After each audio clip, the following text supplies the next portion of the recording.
이제 강연을 보통 이렇게 하잖아요. 끝나면은 어머니들이 다 와서 물어보는 거예요. 김 선생은 결혼했냐요. 제가 어머니 왜 그러세요? 그랬더니 딸을 주고 싶다는 거예요. 아이고. 그래서 저도 딸 있다고 그랬어요. 어머니 딸은 안 줘도 된다고 했어요. 어머니도 딸이 있고 저도 딸이 있으니까 그냥 각자 집에서 키워보자고 했어요. 그냥 안전하게 사랑으로. 뭐 딸을 막 남의 집에서 키우는 세상은 아니잖아요. 그냥 자기네 집에서 키우면 되잖아요. 그리고 두 번째는 개그 프로를 봐도 이렇게 웃기가 쉽지가 않은데 아니 혼자서 지금 50분, 1시간, 2시간을 말하는데 계속 사람들이 웃는데 저보고 그렇게 웃기세요? 그걸 묻지 않더라고요. 선생님 강의 어쩜 이렇게 재밌게 하세요? 근데 선생님은 사는 것도 이렇게 좀 재미가 있으세요? 궁금해. 이렇게 저한테 그걸 물어보는 거예요. 근데 제가 이렇게 탁 하고 얘기는 어렵더라고요. 왜냐하면 저는 사는 게 제 강연만큼 재밌진 않아요. 저는 우울증이 한 2번 정도 왔던 것 같아요. 그리고 제가 어떤 사람들이 우울증을 오나 좀 이렇게 보니까 제 경험이나 강연에서 만난 분들을 보니까 어설프게 착한 분들이 우울증에 잘 걸리는 것 같아요. 마음의 병에. 남한테 싫은 소리 안 하는 사람. 남한테 뭐 요구 못 하는 사람. 그리고 내 감정대로 사는 사람이 아니라 관계를 늘 생각해서 그래 내가 이런 역할을 해야지. 나만 좀 참으면 되지 뭐. 괜히 뭐 불화 일으킬 거 있어? 이걸 심리학 전문 용어로 감정노동이라고 한대요. 그런데 감정노동을 잘 안 하는 사람이 있대요. 지 마음대로 말하는 사람이 있어요. 팀장님한테도 팀장님 처음부터 팀장은 아니셨잖아요. 시간 지나면 다 되는 거 뭐 대단한 거라고 진짜. 이런 직원들은 지속이에요 진짜. 속병이 없어요. 팀장님만 속병으로 뒤져요. 팀장님은 또 착하셔가지고 웃으면서 요즘 젊은 친구들이 많이 달라졌구나. 왜 그러냐면 이제 젊은 분들이 공부도 많이 했고 유학도 갔다 왔고 나도 하나 둘 있는 집안에서 태어났잖아요. 그러다 보니까 내가 아니다라고 생각하면 딱 이렇게 논리적으로 받아치시더라고요. 팀장님 제 생각에는 그게 아닌데요? 이렇게 하는 거죠. 그럼 이제 다른 직장 알아봐야 되거든요. 그러니까 맞는 말을 기분 나쁘게 하면 관계가 깨진다. 어떻게 하면 맞는 말을 최대한 기분 덜 나쁘게 할까? 맞아. 그때 이제 제가 생각하기에는 부탁이나 제안이 되게 좋은 것 같아요. 뭐 팀장님 뭐 이렇게 한번 생각해 주시면 어떨까요? 팀장님 뭐 이렇게 좀 부탁드리겠습니다. 그거를 생각하는 것이 상사와 인간관계의 어떤 친밀함의 거리를 만들어 드릴 것 같아요. 저는 사실 관계하기 어려운 상대가 없는 편이에요. 왜냐면 저는 기본적으로 개인 관계가 거의 없어요. 저는 만나는 사람이 저희 집사람, 우리 딸, 그 정도가 정말 다예요, 거의. 그러니까 예를 들면 저는 일이 끝나면 사실 집에만 있어요. 그럼 이제 가족들하고 보내는 시간을 중요하게 생각하기 때문에 그렇다고 그 시간을 할애해서 또 쪼개서 밖에 나가서 사람들하고 술을 먹고 또 그 사람들이 좋아하는 걸 하면서 일부러라도 그렇게 해야 되는 건지 아니면 내 마음을 알아주는 사람들하고만 소통을 해야 되는 건지 사실 그것도 굉장히 고민이에요. 얻는 게 없이 잃는 것은 없대요. 그럼 거꾸로 돌리면 잃는 것이 없이 얻는 것은 없겠죠. 그러니까 무언가 새로운 걸 얻으려면 반드시 새로운 걸 잃어야 하는 게 있는 것 같아요. 그러니까 우리가 그것의 경중을 생각하고 선택하면 될 것 같아요. 그럼 전 잠을 줄이시는 건 어때요? 잠을 줄이시는 건 어때요? 그 시간에. 왜냐면 저도 제가 연애를 할 때 저희 집이 인천인데 자식이 저 하나여가지고 저는 일주일에 무조건 한 번은 부모님을 찾아뵙자 주의였어요. 근데 남자친구가 생기니까 아무래도 주말엔 데이트를 하고 싶잖아요. 그래서 전 잠을 줄였어요. 그래서 양쪽을 다 했죠. 그 생각을 못했네요. 그래서 건강이 악화되더라고요. 그래서 하나는 잃었구나. 하나는 잃었어. 건강을 잃었어. 하지만 사랑과 효를 지켰죠. 건강을 잃었네. 근데 감정을 너무 극도로 쓰는 사람이 있대요. 슬픈데도 안 슬픈 척, 힘든데도 안 힘든 척. 사실 그 사람이 저도 제 경우도 보니까 자기가 힘든지를 모르더라고요. 그러니까 사람은 위로를 받아봐야 자기가 힘들다는 걸 안대요. 이완이 돼봐야 내가 어느 만큼 굳었구나를 아는 거죠. 근데 나 위로 받은 적도 없어요. 나 이완된 적도 없어요. 그러면 굳은지도 모르고 힘든지도 모르는 거예요. 뭐 글로벌 기업이라고 아침에 활기차게 출근할 것 같으세요? 막 일어나가지고 막 출근하자! 도라이예요. 잘라버려야지. 언젠가 조직에 문제를 일으켜요, 그것들이. 누가 출근을 그렇게 하냐고요. 출근 이렇게 하는 거죠. 로또나 대라, 로또나 대라. 지겹다, 지겨워. 방송도 처음에 할 땐 긴장되지만 이게 직업이 돼보세요. 사람들 앞에서 또 웃어야 되네. 계속. 아, 진짜 힘들다. 근데 저는 이제 강연을 그렇게 한 거예요. 저는 힘든지 몰랐어요. 왜냐하면 제가 좋아서 시작한 거라서. 그리고 제 나름의 사명감이 있었거든요. 근데 이제 나는 감정이 힘든데 강의를 해야 되는 거예요. 여러분도 똑같잖아요. 나는 안 하고 싶어요. 나 이제 서비스 안 하고 싶어요. 전에 처음에 할 때는 이렇게 안녕하십니까 고객님 이렇게 됐어요 목소리가. 한 3년 전에 안녕하십니까 고객님 제가 안 해드리고 싶어서 그런 게 아니고요. 점점 목소리가 고객님 이렇게 되는 게 아니라 고객님 이렇게 된다고요. 왜냐하면 서비스든 영업이든 감정을 써야 하는 대부분의 일이 인생이 다 비슷하거든요. 근데 저는 좀 그걸 많이 한 것 같아요. 네, 그래서 제 나름은 심각한 일들이 벌어지더라고요. 더 이상 고맙지도 않고 강의를 그만했으면 좋겠고, 그리고 강의를 너무 이렇게 재밌게 끝나고 딱 들어가는데 갑자기 막 화가 나서 욕을 막 할 것 같은 거예요. 아주 상스러운 욕을. 그러니까 이제 제가 무서운 거예요. 근데 이게 왜 이러지? 나 다 잘 되고 있는데? 감사하고 고맙게. 사람이 남하고 관계가 좋은데 나하고 관계 안 좋은 게 제일 위험한 거거든요. 나는 나하고 사이가 안 좋은데 돈이 잘 벌려요. 나는 나하고 사이가 안 좋은데 인기가 계속 올라가요. 나는 나하고 사이가 안 좋은데 계속 일이 잘 되는 거예요. 왜냐하면 고도의 기술이 있거든요. 그리고 나를 딱 드러내지 않을 만한 탤런트도 갖고 있는 거예요. 그러니까 이제 연예인분들이 더 위험한 거예요. 그래서 우리가 갑자기 어느 날 사회에서 저 사람? 어떻게 갑자기 이렇게 됐지? 근데 사실은 그 사람은 갑자기가 아니었어요. 오래전부터 매우 힘들었던 거죠. 인간은 재미있는 날 시간이 빨리 가지만 인간은 거꾸로 힘든 날 시간이 천천히 간대요. 여성분들 언제 시간이 천천히 가던가요? 길에서 자빠지실 때라고 생각하는 거죠. 여러분 자빠져봤나요? 로타리 같은 데서 예쁜 옷 입고 놀라운 건 내가 자빠지는 모습이 보인다는 거예요.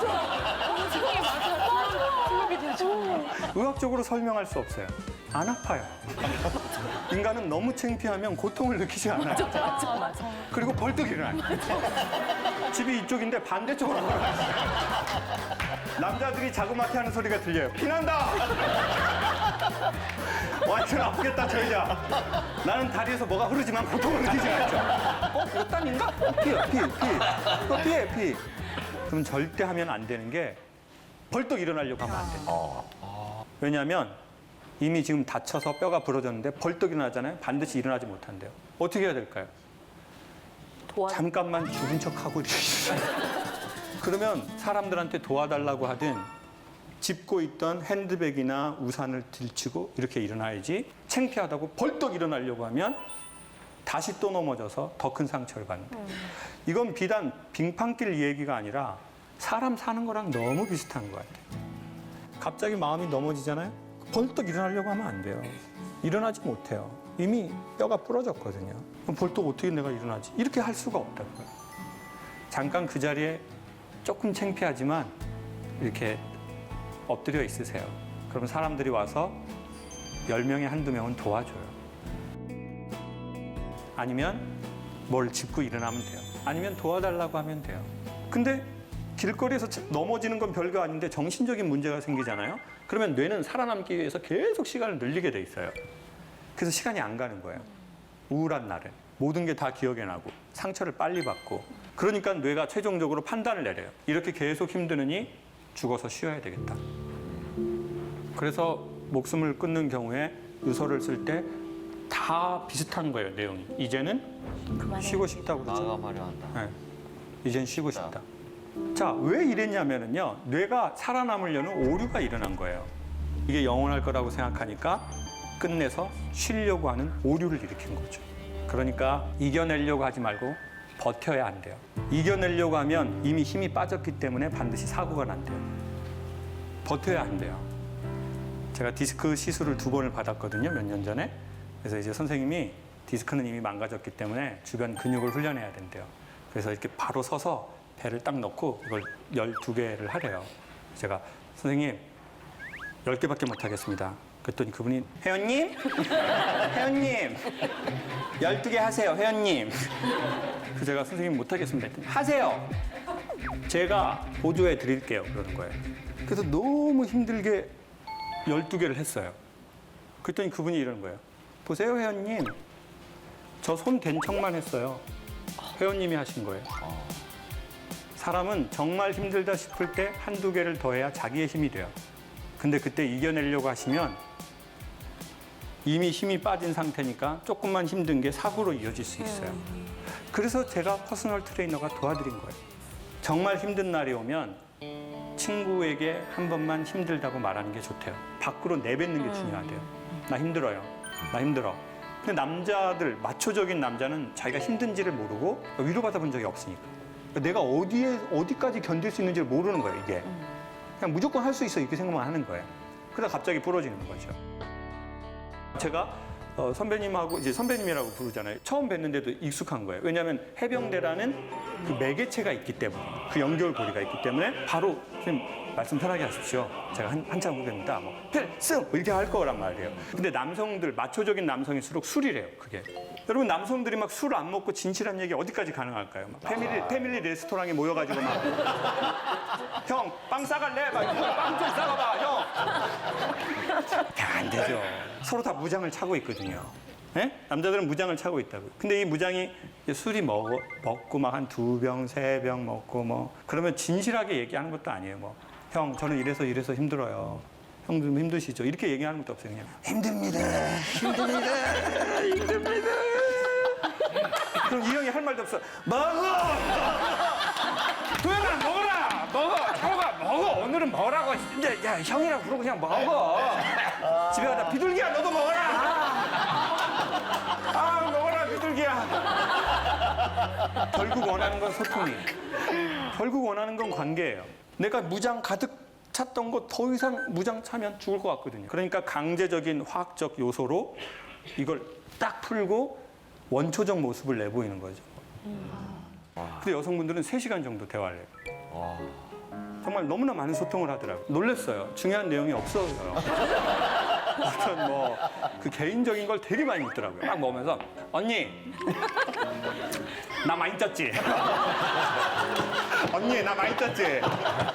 자기가 보면 되잖아요. 예? 친한 언니가 뭐랬는지 아세요? 딱 좋아. 나이 먹고 살 없으면 안 돼. 샐러드 한 번 더 갔다 와. 이번에 머리 잘났나 봐요.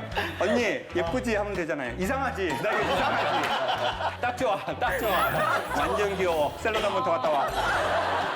식당에서 나가면서 뭐랬는지 아세요? 전화해. 중요한 내용 못했어. 자세한 내용은 만나서 해, 언니. 나 이거 전화를 내용할 내용이 아니야. 그 내용 뭐냐면 많이 쪘지? 언니 나 많이 쪘지? 이런 게 소통의 끝이에요. 자, 소통의 끝은 뭐냐면요. 문제 해결이 아니에요. 야, 너 딱 좋아. 이거예요. 장도연, 너 딱 지금 좋아. 친구가 이렇게 말해주는 거야. 야, 너 지금까지 고생했고 너 좀 실수하면 어때? 딱 좋아. 뭐 더 이상 막 열심히 하려고 하지 마. 지금까지 열심히 해갖고 딱 좋아. 지금처럼만 하면 돼. 딱 좋아. 뭘 그렇게 막 힘들려 하지 마. 괜찮아. 딱 좋아. 지금 이 시점에서 제가 꼭 들어야 할 말을 제가 여기서 듣고 가는 좀 기분이 있어가지고 어떻게 눈물 나죠. 그러니까 제가 어머 별꼴이야 이게 뭐야? 이런 방송이 아니잖아요. 너무 힘들었어. 내가 너무 꼴감이야. 세상에. 아니 그러니까 제가 성격상 좀 제가 착한 사람이었으면 좋겠어요. 저는 남들한테. 근데 저는 제가 보여지고 싶어하는 그 모습 그대로의 그렇게 착한 사람이 아니거든요. 근데 인간관계를 하면서 난 괜찮아란 말을 정말 많이 해요. 습관적으로. 근데 그걸 이제 알았어요. 안 괜찮은데 괜찮다고 하고 있다라는 거를 제가 지금 깨닫고 이게 나한테 너무 미안한 거예요. 내 자신한테 넌 괜찮아, 뭐 잘해왔어 이 한마디를 왜 내가 지금까지 못 해줬지라는 생각이 드니까 복잡한 고민들로 머리가 되게 무거웠는데 오늘 좀 많이 비우고 가는 느낌이 들어서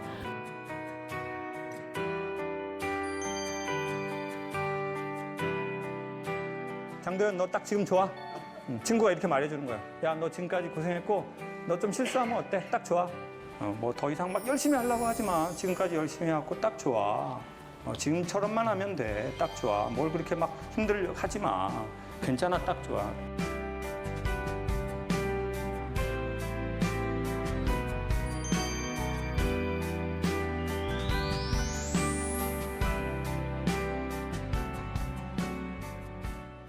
제가 이제 그 힘들었을 때 어떤 신부님이 저보고 김 선생은 말을 많이 해서 생긴 병이니까 침묵을 하라고 그러더라고요. 그래서 제가 어떻게 하면 침묵할 수 있냐고 그랬더니 프랑스에 있는 수도원으로 들어가래요. 그래서 제가 프랑스 말을 모른다고 그랬더니 프랑스 말을 모르면 프랑스에서 침묵이 될 거라고 그러시더라고요. 그래서 그해 제가 힘들었던 겨울에 프랑스 리옹으로 들어갔어요. 그리고 다시 마콩으로 들어가고 이렇게 한 2, 3년을 돌아다녔어요. 마음이 차분해지면 자기 자신과 대화를 하래요. 근데 기술을 알려줘요. 첫 번째는 짧게 하래요. 두 번째는 거짓말하지 말래요. 근데 제가 2주일 있었는데 열흘까지 아무것도 안 되는 거예요. 그때 알았어요. 제 자신과 되게 불편하다는 걸 알았어요. 정확하게 얘기하면 어색한 거예요. 내가 나를 챙기는 게. 그리고 내가 나에게 말을 한마디 거는 것도 너무 어색한 거예요. 근데 이제 포도밭 앞에 이렇게 앉아 있는데 겨울이라서 잠바를 입고 포도밭은 되게 스산하게 잎도 다 떨어졌더라고요. 근데 한 소리를 듣고 제 우울증이 나았어요. 그 소리가 저한테 정확하게 이렇게 말하더라고요. 그래, 여기까지 잘 왔다. 내가 너 어떻게 산지 안다. 네가 어떻게 살아서 여기까지 온지 내가 안다라고 정확하게 말하더라고요. 눈물이 좀 많이 나더라고요. 왜 나는지도 모르겠지만 그냥 눈물이 좀 많이 나더라고요.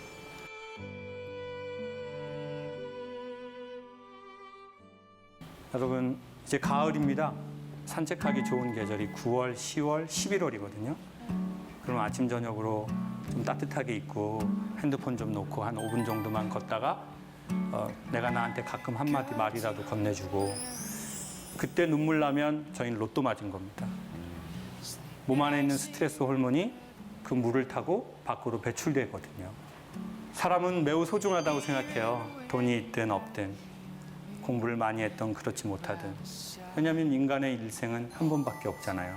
그래서 우리가 하는 일로 너무 우리의 존재를 확인하려고 하지 말고 우리는 우리의 자체로 소중하다라는 것을 산책하면서 한번 알고 나도 나를 좀 잘 챙겨주고 건강해졌으면 좋겠습니다.